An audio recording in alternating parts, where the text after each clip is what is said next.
And what about the fear that's around us?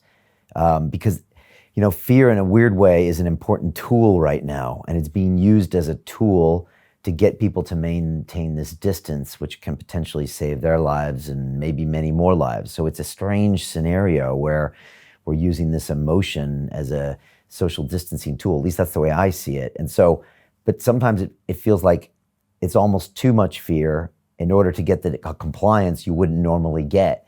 And I feel like, first of all, that's something to notice. And there's also a collateral damage effect maybe on the other side when it's like, okay, it's time for no one to be scared anymore. Let's get back to normal. And there's this maybe a fear hangover.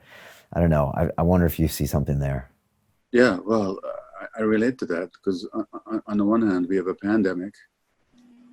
On the other hand, we also have a panic-demic where the level of people's fear um, is severe.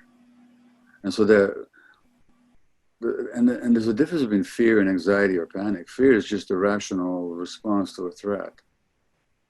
And I think it's going to take some time, and only in retrospect are going to be able to look back and say, was our response actually rational? Did we have to go to the degree that we did? Did we overdo it? Did we underdo it? I mean, these questions I don't think will be answered until there's a retrospective possibility of evaluating what happened here. And I have some questions about it. Yeah. Questions about it, but at the same time, my rule is to obey the rules at the moment. That's the only thing that's socially responsible as far as I'm concerned. So, but no matter who looks at it, and no matter what you think the source of this is, there's a genuine threat. I've known people with the disease, they had a very severe time of it. And of course, we all know the death numbers that are going up or still happening in large numbers. That's a genuine threat. Then there is the degree of panic and fear that we experience around it. And I don't think the two are necessarily the same. In other words, we can recognize the threat and have an authentic fear response of, okay, given that threat, what do we need to protect ourselves? Then there's the anxiety and the fear and the panic that I'm experiencing all the time. That has nothing to do with any immediate threat. I'm just experiencing it. And the two are not the same thing. And so you can have a genuine fear, or you can have anxiety and panic and terror. And I would argue that if you have the second response, it's got nothing to do with the actual threat. Now, I'm not sure if your question implied that you think that the authorities are using this fear as a tool. Is that what they're doing? Or are they simply saying, people, here's how it is. If you do such and such, the consequences will be such and such. So we don't want you to do that. What is your sense? I don't know what I'm saying. I guess I said it right there. I mean, they did a survey here, Gabor, and 9 out of 10 people in the UK were favored an extended lockdown. And that just surprised me because I thought everybody would be looking to get out or get back to work or something. And so, I mean, maybe this is just the world I'm in, but it just felt very extreme, and it felt like people were too scared. And then I look at the numbers and the estimates, and they're coming down, and I don't want to marginalize this, but I just thought, this is a tool that's been used super effective. You've had a compliance rate that no one expected happening.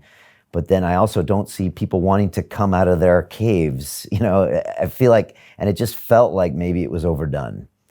Well, and I think that's a good question. And I think we'll look back afterwards and see, was it really overdone? But, I have a friend who lives in a Gulf island here in British Columbia, an island off the mainland, the coast of British Columbia. And he says, he can't go for a walk outside without a mask, without fear of being lynched by his neighbors, Well, I think that's ridiculous. I mean, going on a walk in the fresh air by yourself on a Gulf island, you're not going to infect anybody, So I think that's overwrought fear. The statistic you gave me about 9 out of 10 think there should be an extended lockdown. I don't think there should be an extended lockdown.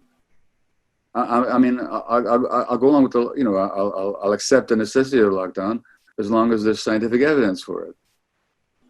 But why are people already saying that there should be an extended lockdown? That's not based on science yet, because you don't know the science yet. That's based on fear. Yeah. Now, whether that fear is created by authorities or whether we live in a society where fear is sort of a natural part of people's emotional makeup, I rather think it goes both ways. Now, take something like the war, the Iraq war. So people were made to be afraid of the weapons of mass destruction that never existed. But governments, both in the UK, blessed Tony Blair, and George Bush in the States, were adamant in telling everybody about these non-existent weapons of mass destruction, for which there was no proof to start with. So it's not that I don't think politicians are capable of, of manufacturing fear in order to manipulate people into certain behaviors. In that case, supporting a war that had no justification. But that doesn't mean that it's happening all the time. You know, sometimes stuff happens and people have genuine reason to be afraid. I happen to think this is one of those times, and I'm not sure that anybody's using it. I think,